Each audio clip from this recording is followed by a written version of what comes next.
Hello, this is Ernest Burley Jr., your certified financial planner practitioner, your NFLPA registered player financial advisor. Wait a minute, I'm cutting all this intro short, right? So hopefully you guys know me by now. The new people tuning in, okay, well, let me tell you some more. I'm a chartered financial consultant. What else? I'm an author of two books on Money Management Easy as One, Two, Three, and Money Management from Grade School to Grad School. I ask that you pick up those books. They're online, also at my church, First Baptist Church of Glenarden. They are there at the bookstore. I ask that you buy them out. Go online and just order them by the caseloads and have them at your family reunions and other financial gatherings.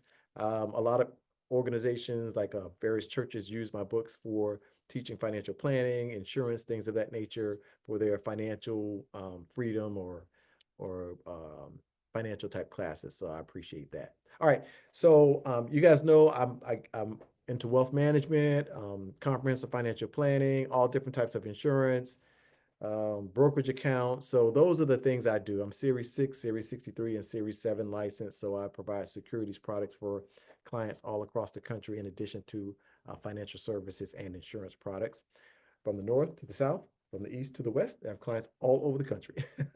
All right, I'm cutting the intro short. Here we go. We're jumping into our podcast. Okay, so the purpose of the podcast is to educate, to inform, to enlighten, so I can make sure that I'm giving good, objective, and clear information so you can make some great decisions for yourself and for your family. So let's jump into this podcast. Today's podcast is titled Speed: 5 steps or 5 key steps to prepare for retirement, right? So, as a financial planner, as a wealth manager, an investment advisor representative, and all the other things I do in the financial arena, I get a lot of questions about retirement, of course, right?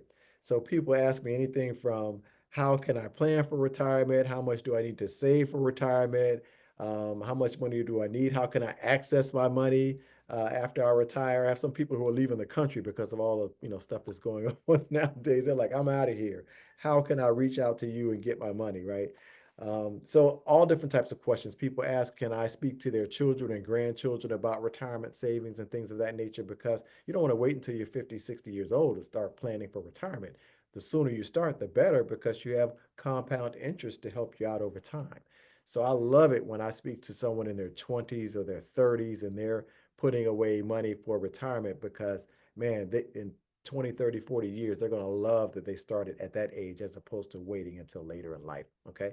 So I get those type of questions too, to speak to children and grandchildren, nieces, nephews, things of that nature too.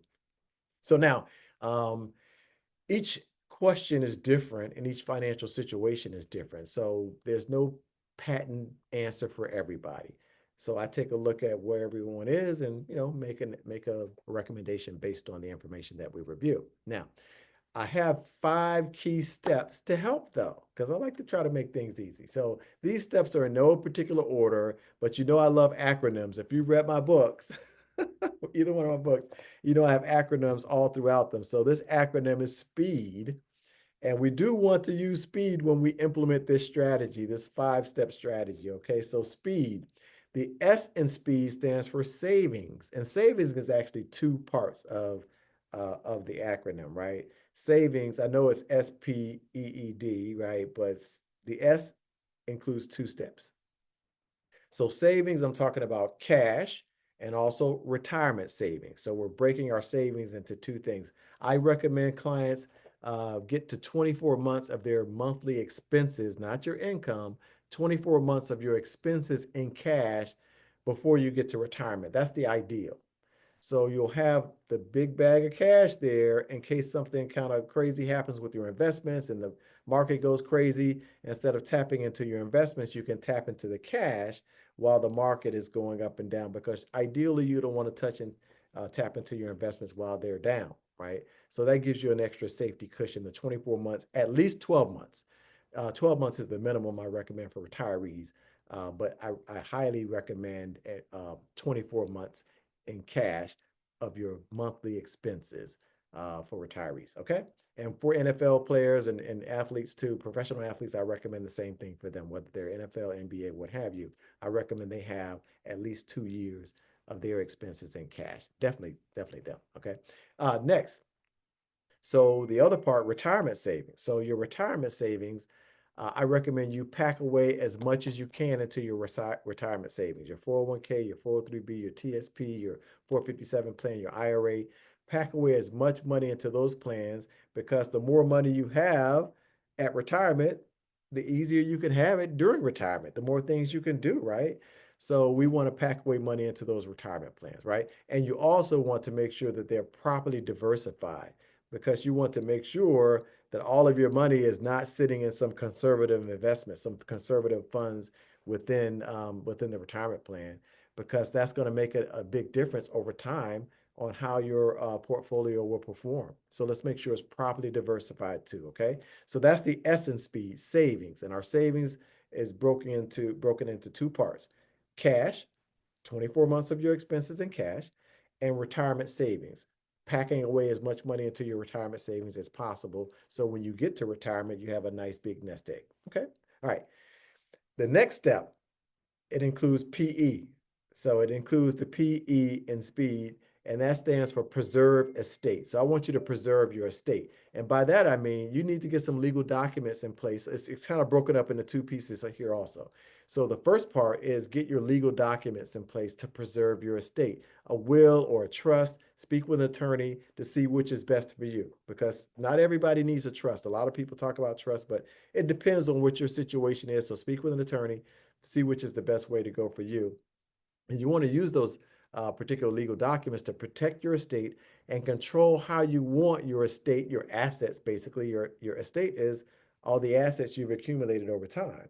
So you want to make sure that those are protected, your assets, your estate is protected. And also, you want to be able to know how those assets are going to be used and or distributed. So those legal documents put in place will help with that. Okay. So that's part one of preserving your estate. Part two of preserving your estate is having the proper insurance in place. Okay. So, and that's all different types of insurance. Normally, when I'm dealing with clients talking about a retirement and leaving a legacy and financial planning, life insurance is what I normally come across. People are always asking about life insurance and also long-term care insurance. So make sure you have the adequate amount of life insurance, the right type of life insurance. I don't have time to get into all the details now, but I do have podcasts on various types of life insurance. And I'll be doing a podcast on life insurance soon, because we want to get rid of this GoFundMe, right? No fund me, not GoFundMe, no fund me. Just, I mean, you can, I'm not going to get into it, but you can get a basic policy that will last you indefinitely for less than what it costs you to go somewhere to eat.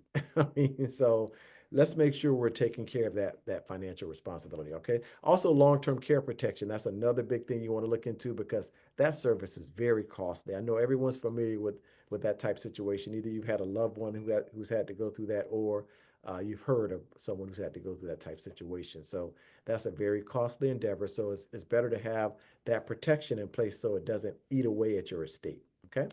Also, disability insurance. A lot of people don't think about disability insurance, but you should have that in place. And then something as simple as auto insurance, homeowners insurance. You have investment properties, excess liability insurance. Also, you want to make sure if something goes wrong, you get into a bad accident, you hurt somebody, or worse, that your estate's not going to be attacked because you don't have the right amount of auto insurance. That's something very simple, right? And I have podcasts on liability limits and things of that nature. So make sure we have the right limits on our auto insurance policies. I recommend no less than 100, 300, 100, ideally 250, 500, 100. That's a split limit of liability. And then an umbrella policy over and above that for at least $1 million. Or the lowest umbrella policy is normally $1 million, but you can get them for more. And like I said, I don't have time to talk about that, but all of this stuff protects your estate. The PE preserves your estate. Also, things like business policies, right? If you have a business, health insurance, we all know we should have health insurance, right? So that's another big one. So that's it for the PE. Preserve your estate, right? The proper legal documents, a will or trust, right? And then also within those documents, there are other medical directives and things of that nature inside those documents. So speak with an attorney about that. And then also the proper type of insurance. Okay, so that's preserving your estate. That's three, right? Actually, because we did savings, Broke that into cash and retirement savings. 3 is preserve your estate. 4 is expenses. Let's take a look at our expenses as we flow into retirement. So do a cash flow worksheet now before you get to retirement and say, okay, these are the likely expenses I will have in retirement, because you need that number to know, okay, how much do I need to live on, right? How much money do you need to accumulate to sustain yourself and enjoy your retirement? So do a cash flow worksheet, include your likely expenses in retirement. So include things like vacation and travel, because that's what you want to do in retirement. A lot of parents help their children and grandchildren. So include money for that, because more than likely you'll be doing something to be a blessing to them, right? Also, if you have health challenges or anticipate that may be the case, like there may be additional healthcare expenses during retirement. So figure out what your likely expenses will be in retirement. Okay.